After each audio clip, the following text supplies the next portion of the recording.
Mesa de debates. Oferecimento Unimed Juiz de Fora. Baixe o aplicativo. Seu plano em suas mãos.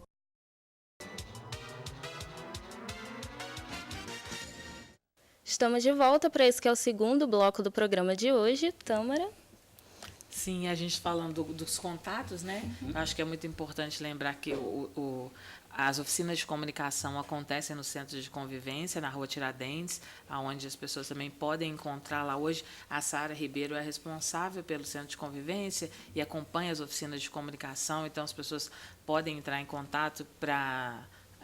de repente oferecerem uma parceria, oficina de fotografia, outras oficinas assim ligadas à comunicação. E esse espaço específico que a gente tem, esse projeto de extensão da Estácio, foi muito importante porque ele foi uma proposta colocada aqui localmente e aprovada nacionalmente para que a gente tivesse recursos para isso. Então, a gente recebe mensalmente algum recurso para que possa financiar a participação de estudantes lá com câmera, tripé, máquina fotográfica, para que tenham tempo de fazer edição dos programas. Então, hoje, o nosso trabalho é muito técnico, assim, né? E é importante que outros alunos da faculdade se ofereçam para participar. Eles podem procurar o núcleo de extensão do Centro Universitário para conhecer os projetos de extensão que estão lá e possam se oferecer para trabalhar, ou procurar diretamente a página na internet, que é a Rádio TV Piraí, que é lá onde estão os usuários que participam da oficina e que podem se oferecer, né, para poder participar.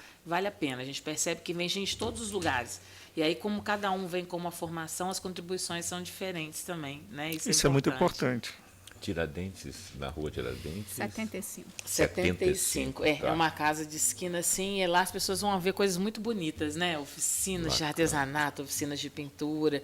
A gente ainda... Uma das coisas que meus alunos que participam do projeto, porque muitos são alunos de rádio e de comunicação comunitária, eles ficam muito...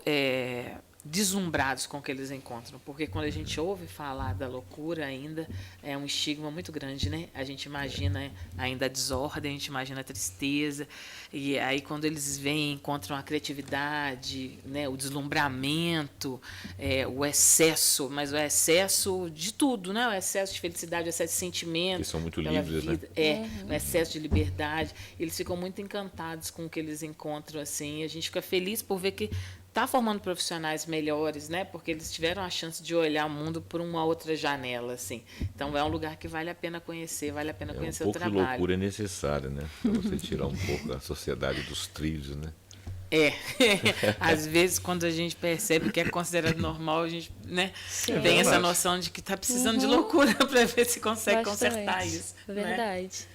Ô, Andréia, eu queria fazer agora uma pergunta para você. Queria que você falasse um pouquinho da importância de um projeto como esse e de um dia para se comemorar a luta antimanicomial, porque por muito tempo se teve aquela ideia errada de que precisava isolar a pessoa que sofre de algum transtorno mental. E isso, na verdade, é prejudicial, né? Que ela precisa estar incluída na sociedade. Queria que você comentasse um pouquinho sobre. Então, o Dia Nacional da Luta Antimanicomial, ele surgiu em 1987, no Encontro de Trabalhadores da Saúde Mental, em Bauru, em São Paulo.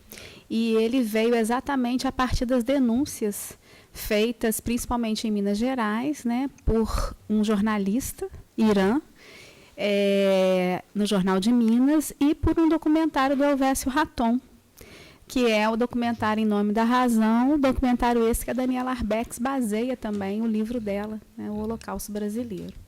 Então, a partir do final da década de 70, início da década de 80, o movimento social, principalmente de trabalhadores, começaram não só a fazer a denúncia por esse tipo de tratamento, que nada mais era do que uma condição indigna de violação de direitos humanos, e, a partir daí, afirmar um lema que é por uma sociedade sem manicômios.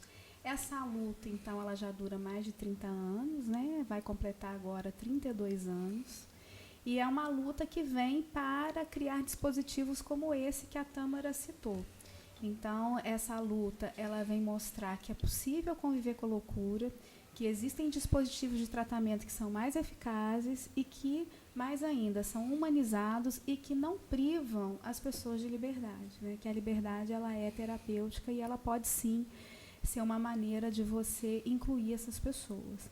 Então, nós estamos aí há 32 anos nessa luta, marcadas pelo dia 18 e com uma preocupação muito grande, né? Que é uma preocupação em relação a possíveis ou prováveis retrocessos na política de saúde mental. Então, não só os trabalhadores têm se mobilizado, como a Procuradoria Federal dos Direitos do Cidadão tem ficado atenta a qualquer tipo de legislação, de portaria que vise a restringir ou a mudar a lógica até então baseada na Lei 10.216, conhecida como Lei Paulo Delgado, que é uma lei que baliza todas as práticas de saúde mental, né? Uma lei que vai dizer que a gente precisa reorientar a assistência. Nós temos hoje no Brasil mais de 2.000 CAPs funcionando, né? Se nós temos 5.000 municípios, mais ou menos, no Brasil, a gente tem a metade, mais ou menos, coberta por esses serviços. Precisamos ainda avançar, né? Temos muitas deficiências ainda, mas a gente percebe que o cuidado no CAPS ou num serviço como centro de convivência diminui o número de internações, diminui o número de crises, aumenta a possibilidade de inserção dessas pessoas, tanto na vida social e comunitária, melhora a qualidade de vida dessas pessoas.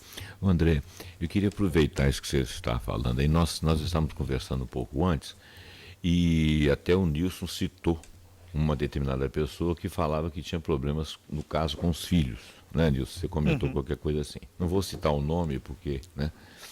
E as pessoas podem achar, nós ainda temos alguns redutos aqui no Brasil, né, como país, nós temos muito pensamento atrasado. Hoje em dia, por exemplo, nós estamos navegando nas ideias de 1950, né? Sim. Você vê as pessoas falando cada bobagem, cada coisa, falam até em palmatória ainda, né? Quer dizer, vamos dizer, é como se a solução do futuro fosse o passado. Bom, mas isso não vem ao caso. Então, uma dessas soluções do futuro que seriam ligadas ao passado é aquela necessidade que as pessoas interna esse cara. Né? Qualquer coisa, todo mundo fala interna esse cara. E esse negócio ainda está no subconsciente, ainda está enraizado. Então, eu queria que você falasse aí, primeiro dessa questão, depois eu queria também falar do eletrochoque, se você puder fazer essa sequência. Porque está voltando essa questão de internar outra vez. Existem empresas que gostariam que isso acontecesse, porque isso é rentável. Sim. Então, quer dizer, essa explicação disso aí que você poderia passar para o nosso público é dizer o que você pode dizer a respeito, porque é claro que existem casos que você vai internar a pessoa. Sim, né? sim. Explica isso aí para a gente ficar bem documentado. André, é até importante, deixa eu só complementar aqui. Essa pessoa até que ele falou ali não é uma pessoa qualquer, né? Era um poeta, escritor, né? Uma pessoa que tem conhecimento, tem sensibilidade. Né? E era já falecido, né? Faleceu recentemente, então tinha 2 filhos, né? Doentes, né? Ou que tinha um problema mental. Isso. Aí o que ocorre? Eu vi já algumas crônicas dele, ele defendendo essa questão que ele se via meio assim, numa situação muito difícil, né, porque em razão da idade dele, ele não tinha como controlar. Então eu queria só saber isso. No período de crise, o internamento ainda é a solução. Na verdade, a gente não pode entrar no mérito dessa história, porque ela tem meandros que não são conhecidos do público, e aí ficaria bastante indiscreto e difícil a gente falar sobre isso. Na verdade, a internação ela não está abolida como uma forma de tratamento, mas a internação ela é um parêntese na vida desse sujeito. Né? Às vezes é necessária a internação por conta de uma crise que não é só do sujeito, às vezes é uma crise relacional, aí a gente vai falar de uma vulnerabilidade familiar, é um paciente que interrompe a medicação e que se desestabiliza, que precisa que essa medicação seja administrada dentro de uma atenção hospitalar, né? Então, assim, a reforma psiquiátrica ela não acabou com a internação, mas ela coloca a internação como mais um viés de tratamento, e não um único. Agora, o que você falou, né, desse retorno aí do passado, eu acho que isso é uma questão importante, porque lá na Lei 8.080, que é de 1990, que é a lei que cria o SUS, né, ela é bem clara ao dizer que nós trabalhamos com determinantes sociais de saúde. Né? Então, a gente não pode desconsiderar e nem pode reduzir a saúde como ausência de doença. Tá? A saúde, ela tem determinantes sociais que tem a ver com emprego, moradia, com renda, com lazer, que tem a ver com uma questão que é pouco tratada e que nós tratamos nesse sábado no seminário que nós fizemos lá na Estácio, que é a questão do racismo, né? Que é a questão de gênero. Então, nós temos aí 400 anos praticamente de uma dívida histórica do nosso país em relação à escravidão. E se você for olhar a população alvo dos serviços de saúde pública e que tem algum tipo de transtorno mental, a maioria é negra. E isso não é simplesmente uma coincidência. Não é. Então, enquanto a gente, enquanto sociedade, enquanto cultura, nós não nos debruçarmos sobre esses determinantes sociais e pensarmos nele de uma maneira mais ampla e fazermos esse enfrentamento, a gente vai estar patologizando ou psicologizando questões que não são nem psicológicas nem patológicas simplesmente. E com isso eu quero dizer simplesmente, bem claramente, tem muita gente tomando Rivotril e antidepressivo para resolver problemas que são sociais. Com certeza. Porque é mais fácil acessar essas medicações do que a gente resolver os impasses que a nossa sociedade, do ponto de vista histórico, construiu. Então, a reforma psiquiátrica, a saúde mental, a luta antimanicomial, cada vez mais vai fazer essas agendas públicas. Vai fazer convergir essas agendas em relação à situação do jovem, à situação do adolescente, à situação da mulher negra. Não tem como a gente dissociar essas pautas. Inclusive entende? a questão da droga e da bebida também. Sim. O público-alvo continua sendo esse público, é um público mais vulnerável.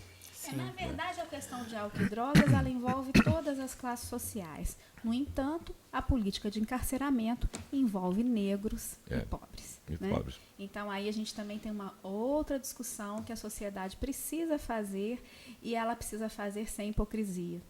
É verdade. Você está falando disso, eu estou lembrando de um encontro que a gente teve, né, com algumas das pessoas, usuários do sistema de saúde mental, e um dos depoimentos foi se as pessoas tivessem noção do quanto o silêncio adoece, do quanto não poder falar adoece, e nós estamos silenciados há 400 anos, nós não estamos silenciados há uma semana, né? Imagina você deixar uma pessoa em silêncio durante uma semana, o que isso faz na cabeça dela? Imagina você não ter direito à voz, não ter direito a voto, não ter direito a poder de decisão, não poder ter a chance de querer ser um presidente, um prefeito, uma diretora. Circular sem ser abordado, né? A circular, que isso porque significa com a saúde mental do ser humano, né? A Constituição, ela garante direito de ir e vir, mas não é para todo mundo. Né? Me recordo de um exemplo, há pouco tempo atrás, eu gosto de dar exemplo, porque eu acho que o exemplo marca, ele fica, que eu estava encontrando com uma pessoa, subindo ali a rua onde tem um serviço de saúde mental, e ela, né, é uma conhecida e tal, você trabalha onde? Eu falei assim, eu trabalho aqui. Aí ela, nossa, você trabalha nesse lugar, você deve ter o dom. E nisso tinha uma usuária lá toda feliz, uma usuária de residência rindo para mim, e aquilo me chocou profundamente. Eu falei, gente, como que essas pessoas são invisíveis? Sim, verdade. Né? Então, o trabalho que a Tâmara faz, o trabalho da comunicação, de dar voz, é dar visibilidade, é dizer a gente existe, a gente não vai ficar escondido. A gente nem é tão diferente assim de vocês. A gente não é diferente de vocês e a gente vai circular pela cidade. Você quer ver uma coisa que me dói? Desculpa. Vou precisar pausar. Ah, tá. Você quer perguntar primeiro? Não, eu acho que o comentário fica melhor depois. Então tá bom. A gente vai para o nosso último intervalo e já a gente volta.